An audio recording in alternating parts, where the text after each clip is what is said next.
Coach, taking a look at the film, Robo and Malachi seem to have a couple bad shots at the end of the game. Was in film or just rush their shots? Did you take a look at that with them, and how'd you go over it?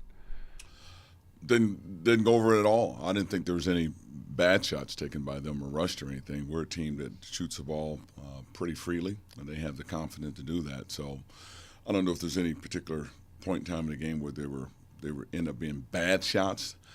Maybe rushed, maybe, but not necessarily bad shots. So we always just talk about good shot, bad shot, and time and situation like that, just understanding that. But those two guys were kind of carrying us, and I think you get that sense of urgency coming down late in the game that you want to continue to make buckets to bring us back, and we just weren't able to do it. The minutes for Robo, Malachi, and Viante, they're all around 33 right now. Is that okay with you? They're going to be able to handle the workload? Yeah, I mean, those are veteran players that should be able to handle that with ease and everything. Is it too much, too many? It just depends on the productivity of other guys that can take some minutes away from them. But those guys are playing at such a high level in these first 7 ball games, so it warranted giving them the minutes, and I'm not worried about them not being able to handle 33 minutes a game. And then for Idaho, Victor Sanders, Perrion Calendre, two very capable guards. What have you seen from them on tape, and what do they do well? Well, they score the ball extremely well. They put a lot of confidence, a lot of energy.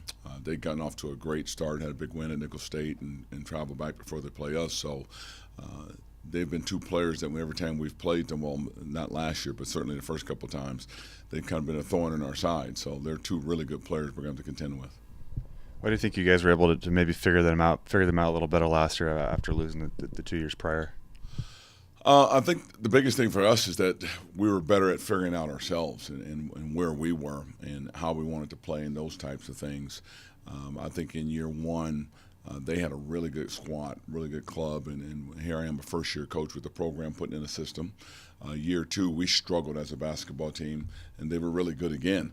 And then in year three, we started to figure some things out, and now we've had to reload at some spots, and they're a team with tremendous experience in understanding what they do and pick to win their conference. So playing them on their floor in a rival game is going to be a big battle for us. I know you and Don kind of had that deal last year, the coaches for cancer. Have you guys become pretty close, just being kind of two D1 coaches on the Palouse in this kind of area? And do you see him often, I guess, aside from the games?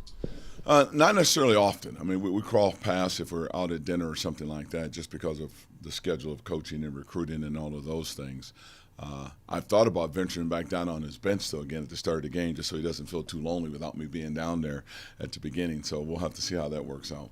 Are there any challenges to playing in that arena where it's kind of open and kind of in the middle of the football field and it's kind of different in a bunch of senses? Yeah, I think anytime you change environments that are that drastic in terms of the change, the size, the noise, and all of that, there's an adjustment that needs to be made. We'll get a chance to go over on Wednesday during the day and shoot the ball a little bit. But those are changes also that you're going to have to make if you talk about being in an NCAA tournament, going into bigger arenas, and certainly if you're making it to an Elite Eight and a Final Four type, you're in gigantic arenas. So it all comes along with it, and it shouldn't be that big of a thing for us to have to worry about. Both you and the players on Saturday kind of talked about the lack of energy and focus coming into the game. When you watch the game on film, I guess beyond those things, what else stuck out to you? I think those things contributed to everything. We didn't defend very well. We didn't run very well. We didn't shoot very well. We didn't move very well for whatever reason. Very lethargic, really not reacting early enough on any type of situations defensively. I thought we were late everywhere we went. And then you got a UC Davis team that played exceptional basketball. So with those two things going on, it put ourselves in a big hole, and a hole we weren't able to come out of. What have you seen as far as Robo's shot? Has he tweaked that over the offseason to be able to shoot it better, or is it just kind of an expanded opportunity to shoot it more this year? I think the biggest thing with Robo is just his stamina, his conditioning, and his confidence. His shot is exactly the same when he came in as a freshman. When I saw him in high school, he is a tremendous scorer, shooter. He's just gotten really confident now, and that has to do with, I think, feeling good about himself, feeling good about his body, feeling good about being in his junior year, and just having that confidence that allows him to he has green light. He can pull it at any time, and he does a tremendous job of stretching the floor. And you kind of challenge him to take those shots, even when he does have a man on him with his wingspan, and seemingly no one can really block that shot. It isn't necessarily challenging. I think he knows his comfort zone, and really feeling like with his size, the guy closing out him on him will not bother him as much as, say, a guy maybe closing out on Daniels or somebody who's smaller than Robo. Robo has great size and great length as well, too, so he gets an opportunity to really get that shot off and really not be bothered by it, no matter where it is on the floor, if it's a 15-footer, if it's a 35-footer. What have you seen from Milan where some of his struggles have come from? Is he rushing himself? Is it kind of just a freshman phase, trying to get his feet wet right now? Or I think if you go back and look at tape on Viante Daniels and Robert Franks, you can see how much they struggled as freshmen. Even Malachi hit the wall and struggled as a freshman. And just because you're in a program in redshirt, it's different when the bright lights come on and the accountability is in place, having to play every possession, having to understand the game at every possession at any time.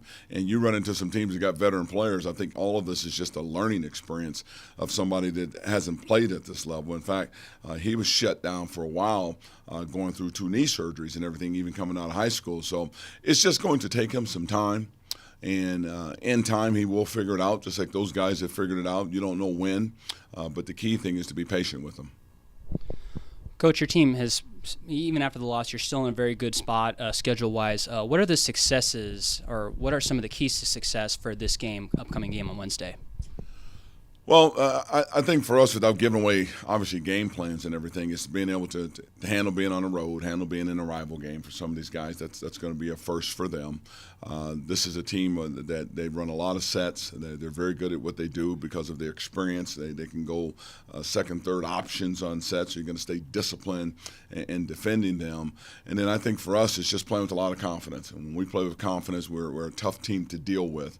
When we're shooting the ball and we're playing with that kind of what I would call passion that we played with down there in Anaheim, and hopefully we've gotten back that in the last day or so of practice. Perfect. And you kind of touched it on a lot with what you just said, but are there any other strengths of the Idaho basketball team that you guys are preparing for this Wednesday? I think the biggest their strength is their experience, and when you have experience, you have confidence, and you can score and you can beat people. They've gotten off to a great start. They're a veteran basketball team that's picked to win their conference.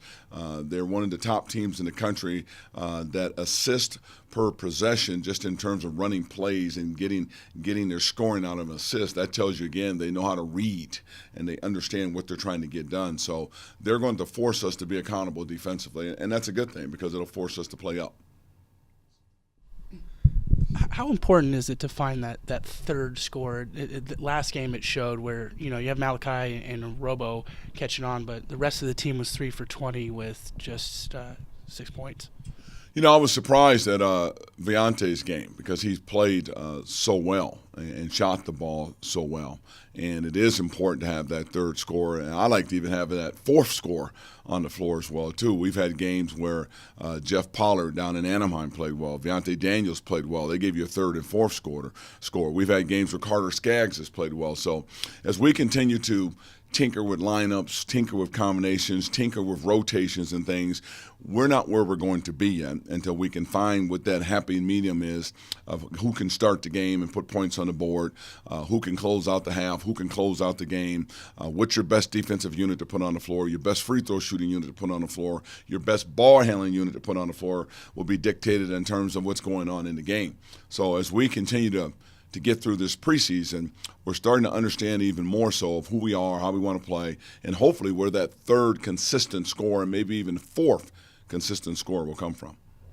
And then Milan Aqua's shooting form, was that ever an area of concern with you? It seems like he's struggling with his shot right now. I don't really worry about people's shooting forms as long as the ball goes in. I thought he was a really good shooter coming out of high school and was able to score, and even on the summer circuits and things like that. Again, when you start talking about confidence and stepping up to this level and having to play with the bright lights are on, it's a lot different than being in practice. It's a lot different than being in high school. It's a lot different than playing AAU summer ball. This is an environment that teams are going to hold you accountable. They're going to come after you. They're going to make you play to your weaknesses more so than your strengths, and they can do a lot with your own psyche. So all of that is a development stage of guys understanding what it takes to be successful at this level, and in time they'll take care of itself. And I'll point, case in point again, I'll go back to Robert Franks, and look where he is today compared to look where he was. He couldn't even get off the bench his freshman year, and then came his sophomore year. He helped us, and he had flashes, but now all of a sudden here he's in his junior year. Let's go back again to Josh Hawkinson. His freshman year, he averaged 2.5 points a game.